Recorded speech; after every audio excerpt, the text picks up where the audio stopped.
तो सबसे पहले तो होलिका दहन की स्टडी फॉर फ्यूचर की तरफ से आप सभी को बहुत सारी शुभकामनाएं और एंजॉय करिए, होली मनाइए, साथ ही साथ पढ़ाई को भी कंटिन्यू रखिए। तो चलिए शुरू करते हैं आज के अपने सेशन को। तो आज के वीडियो में हम लोग कवर अप करने वाले हैं वर्ग यानी स्क्वायर के बारे में। देखते हैं इसके इंपॉर्टेंट फैक्ट, इसकी प्रॉपर्टीज़ के बारे में देखते हैं। और बात करें वर्ग की तो क्या है कि इसकी जो साइड्स होती हैं वो सारी की सारी इक्वल साइड्स होती हैं। मतलब अगर जैसे ए बी, ये साइड अगर ए है तो इसकी चारों जो साइडें होती हैं वो ए ही होंगी। मतलब चारों साइडें इसकी ए रहती हैं। तो अगर इसका पेरीमीटर पूछ दिया जाए यानी परिमाप पूछा जाए तो ये चारों साइडों को ऐड कर देंगे तो हो जाएगा ए प्लस ए प्लस ए प्लस ए यानी कि 4a। ये इसका हमारा पेरीमीटर। तो स्क्वायर का पेरीमीटर होता है 4a। अब बात करें इसके जो इंटीरियर एंगल होते हैं, वैसे किसी भी चतुर्भुज के जो अंदर आंतरिक कोण होते हैं उनका योग जो होता है हमेशा 360 होता है। तो प्रत्येक कोण 90 डिग्री पर बनता है स्क्वायर में। तो इसके चारों एंगल को जब सम करेंगे तो कितना हो जाता है, angle A, angle B, angle C और एंगल डी को ऐड करेंगे तो 360 होता है। किसी भी चतुर्भुज के आंतरिक कोणों का योग जो है 360 डिग्री होता है।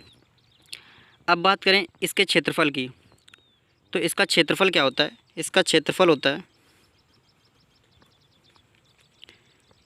भुजा मल्टीप्लाई में भुजा, यानी भुजा हमने क्या मानी है ए मल्टीप्लाई ए यानी कि ए स्क्वायर।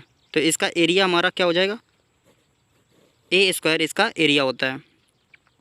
अब अगर बात करें इस फिगर में तो जो एरिया का मतलब स्क्वायर का ये जो डायगोनल होता है ये क्या करता है, स्क्वायर को दो बराबर इक्वल पार्ट्स में डिवाइड कर देता है।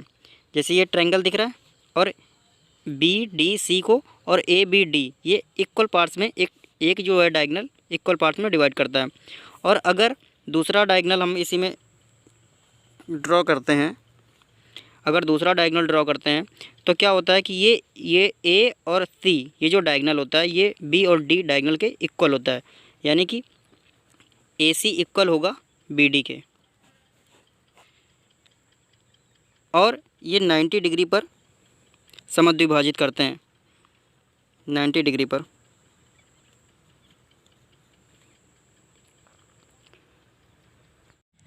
अब बात करें इस स्क्वायर की तो ये जो डायगोनल हैं जब ये दोनों ड्रॉ हो जाते हैं तो ये क्या करते हैं, चार इक्वल पार्ट्स में डिवाइड हो जाते हैं। मतलब अगर इसको हम सेंटर को ओ मान लेते हैं तो O D C, O B C, O B A और ओ ए डी ये चार इक्वल पार्ट्स में डिवाइड हो जाते हैं। तो अगर हमें इसका एरिया पता है, इस वाले पार्ट का, इस ट्रायंगल का हमें एरिया पता है तो उसमें 4 का मल्टीप्लाई करके हम लोग पूरे स्क्वायर का एरिया निकाल सकते हैं।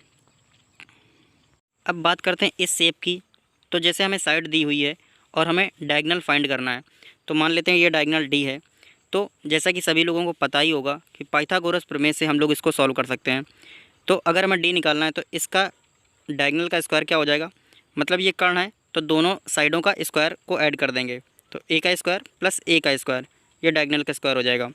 तो ये क्या हो जाएगा 2a स्क्वायर, डी करेंगे अंडर रूट 2a स्क्वायर, यानी डायगोनल बराबर हो जाएगा हमारा a अंडर रूट में 2, डायगोनल बराबर a अंडर रूट 2 आ जाएगा।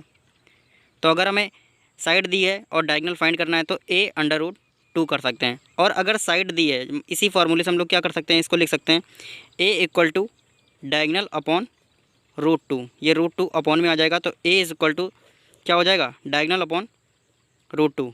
अब a अगर हमें साइड पता है, मतलब अभी हम लोगों ने एक फार्मूला पढ़ा था कि एरिया यानी क्षेत्रफल बराबर हमने पढ़ा था क्या होता है ए स्क्वायर। तो अगर हमें साइड दी गई है ए स्क्वायर तो हम लोग ऐसे फाइंड कर लेंगे। और अगर साइड नहीं दी गई है तो इसको ए की जगह हम लोग क्या लिख सकते हैं, डायगोनल यानी डी अपॉन अंडर रूट 2 इसका वर्ग कर देंगे। अगर हमें डायगोनल पता है साइड नहीं पता है तो एरिया निकालना है तो इस फार्मूले से हम लोग निकाल सकते हैं। तो डी स्क्वायर अपॉन में रूट 2 का स्क्वायर करेंगे तो 2, तो इसका एरिया हम लोग ऐसे भी निकाल सकते हैं। तो डी स्क्वायर अपॉन 2 ये भी हमारा इस फार्मूले से एरिया निकल आएगा। तो अभी तक जितने भी फार्मूले हम लोगों ने पढ़े उनको रिवाइज़ कर लेते हैं। हम लोगों ने पढ़ा वर्ग का परिमाप यानी पेरीमीटर कितना होता है, तो वो होता है 4 और उसकी मल्टीप्लाई में भुजा यानी 4a। और यदि भुजा दी गई हो यानी साइड दी हो और स्क्वायर का क्षेत्रफल एरिया पूछ दे तो उसका होता है वर्ग यानी भुजा का स्क्वायर यानी ए स्क्वायर। यदि विकर्ण दिया हो और वर्ग का तब क्षेत्रफल पूछ दे, अभी हम लोगों ने फाइंड किया, तो ये होता है विकर्ण का स्क्वायर अपॉन 2 यानी डी स्क्वायर अपॉन 2। और इसका स्क्वायर का प्रत्येक कोण कितने का होता है 90 डिग्री का। और सभी भुजाएं क्या होती हैं बराबर होती हैं और दोनों विकर्ण भी बराबर होते हैं, याद रखिएगा। यदि विकर्ण दिया हो और भुजा पूछी हो तो ए बराबर क्या होता है डायगोनल यानी विकर्ण अपॉन अंडर रूट में 2। साथ ही साथ एक फार्मूला और देख लेते हैं कि प्रतिशत वृद्धि या फिर कमी के बारे में अगर क्वेश्चन आता है तो उसका फार्मूला आता है जितने भी प्रतिशत वृद्धि या फिर कमी हो रही होगी तो ए प्लस बी प्लस में ए बी अपॉन 100, ये फार्मूला अप्लाई कर देंगे। और अगर कमी दिया होगा तो माइनस कर देंगे और अगर वृद्धि दी होगी तो प्लस में ही हम लोग सॉल्व करेंगे। तो इस वीडियो में हम लोगों ने कवर अप किया है स्क्वायर की जितनी भी प्रॉपर्टीज़ थी वो हम लोगों ने इस वीडियो के माध्यम से कवर अप कर लिए हैं। अब अगले सेशन में हम लोग स्क्वायर से रिलेटेड जितने भी क्वेश्चन इंपॉर्टेंट हम लोगों के बनते हैं वो हम लोग अगले सेशन में सारे क्वेश्चंस सॉल्व करने वाले हैं और इन फार्मूलाज़ का रिवीजन भी हो जाएगा। अगर वीडियो पसंद आए तो प्लीज़ लाइक कर दें, चैनल को सब्सक्राइब कर लें और अपने फ्रेंड के साथ शेयर ज़रूर कर दें। Thank you.